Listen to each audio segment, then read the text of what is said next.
यह नज़ारा फ्रांस की सड़कों का है। ये लोग बजट कटौती का विरोध कर रहे हैं। सरकारी आंकड़े कह रहे हैं कि इन प्रदर्शनों में 5 लाख लोग शामिल हुए।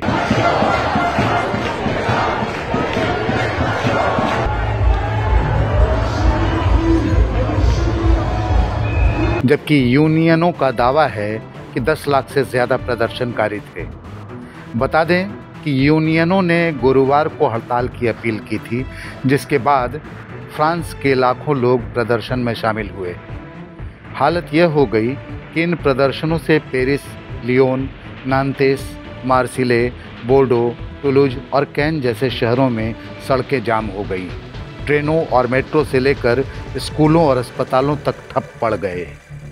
इतने बड़े और ज़बरदस्त प्रदर्शन की आशंका फ्रांस सरकार को पहले से थी।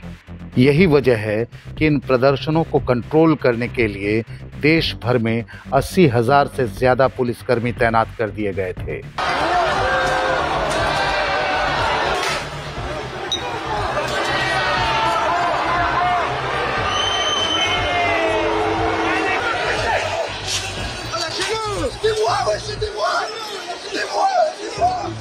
कुछ जगहों पर पुलिसकर्मियों और प्रदर्शनकारियों में झड़पें भी हुईं। पुलिस ने आंसू गैस के गोले छोड़े, चारों तरफ धुएं का गुबार पसरा था। पुलिस और प्रदर्शनकारियों की भिड़ंत की खबरें भी आती रहीं। आंसू गैस का असर ऐसा था कि प्रदर्शन में शामिल लोग अपनी आंखें मलते नजर आए।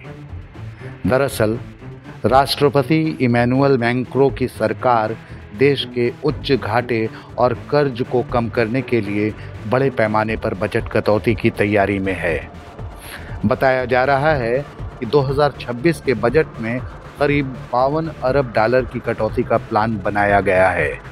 इसमें पेंशन फ्रीज करना, स्वास्थ्य और शिक्षा पर खर्च कम करना, बेरोजगारी भत्ता घटाना और 2 राष्ट्रीय छुट्टियां हटाना शामिल है।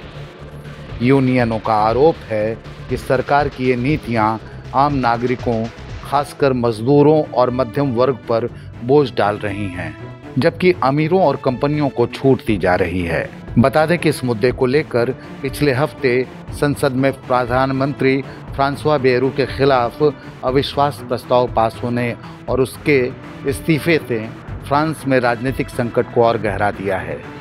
फिर इसके बाद राष्ट्रपति इमैनुअल मैक्रों ने उनके स्थान पर अपने करीबी सहयोगी सेबेस्टियन लेकार्नो को प्रधानमंत्री नियुक्त किया, जिसने जनता के गुस्से को और ज़्यादा भड़का दिया। नतीजतन गुरुवार को 12 से ज़्यादा यूनियनों ने एक साथ हड़ताल का आह्वान किया। इस आह्वान का असर यह रहा कि पूरे देश में 24 घंटे के लिए जैसे सब कुछ बंद हो गया। पेरिस, लियोन, मार्सिले, लीले और अन्य बड़े शहरों में स्कूल, मेट्रो, ट्राम, बसें, रेल सेवाएं और यहाँ तक कि कई फार्मेसियां और व्यवसाय तक बंद रहे। पेरिस मेट्रो लगभग पूरी तरह से ठप रही, क्योंकि 90% से ज़्यादा ड्राइवर हड़ताल पर चले गए। क्षेत्रीय रेल सेवाओं पर भी गंभीर असर पड़ा।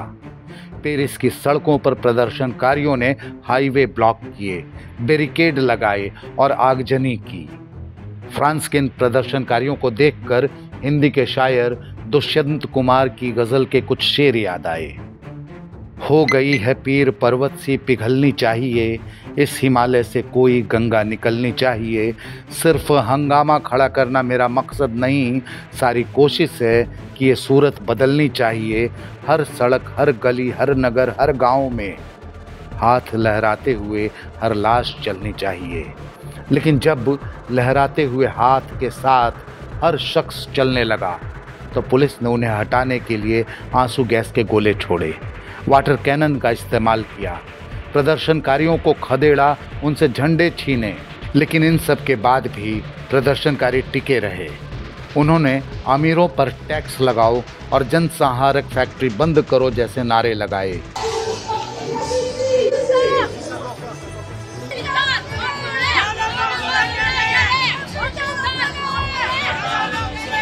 इस दौरान फिलिस्तीनी झंडे भी लहराए गए और गाजा के समर्थन में नारे भी लगे। बता दें कि फ्रांस की अर्थव्यवस्था पहले ही मुद्रास्फीति और कर्ज के बोझ से जूझ रही है। सरकार कह रही है कि अगर खर्च नहीं घटाया गया तो आने वाले वर्षों में स्थिति और गंभीर हो सकती है। लेकिन जनता और यूनियनों का मानना है कि बजट की मार आम लोगों पर डालकर अमीरों को फायदा पहुंचाया जा रहा है। गुरुवार का आंदोलन पिछले हफ्ते हुए ब्लॉक एवरीथिंग आंदोलन से भी बड़ा साबित हुआ, जिसमें 1,75,000 लोग शामिल हुए थे। विश्लेषकों का मानना है कि अगर सरकार ने अपनी नीतियों में बदलाव नहीं किया तो आने वाले हफ्तों में और भी बड़े प्रदर्शन फ्रांस में हो सकते हैं।